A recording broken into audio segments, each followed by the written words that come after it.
ఉపవాస ప్రార్థనలు చేసేటప్పుడు కూడా నువ్వు ఉపవాస ప్రార్థన చేస్తున్నట్టు నర్ర మాత్రలు తెలియకూడదు.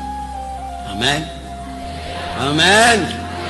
నేను ఉపవాస ప్రార్థనలో ఉన్నా, నేను అటు నుంచి ఏం తినలా, 2 ఇడ్లీలు తిన్నానులే, ఒక గ్లాస్ పాలు తాగానులే అని అనకూడదు.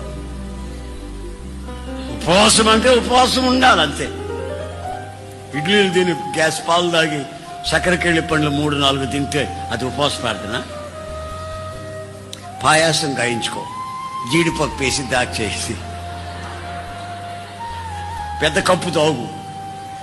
మధ్యాహ్నం ఏం తినొద్దనో, ఇక సాయంత్రం 4 గంటలు అయిన తర్వాత 2 చపాతీలన్నా, నువ్వు తినగలిగితే కొంచెం అంత అన్నం అన్నా.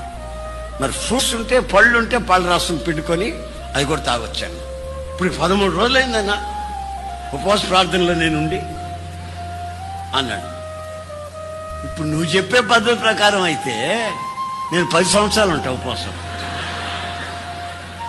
ఇక అన్నంలో ఏముందండి? పళ్ళ రసాల్లో పాల్లో ఉన్నంత అన్నంలో ఉందా?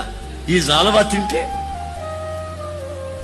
చపాతీలు తింటే చాలవా? అన్నం తింటాను, జీడిపప్పు చాలదు, ఇంకేం కావాలండి?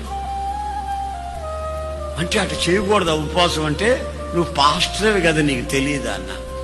ఎవరు చెప్పలేదన్నా? బైబిల్లో రాసిందిగా 40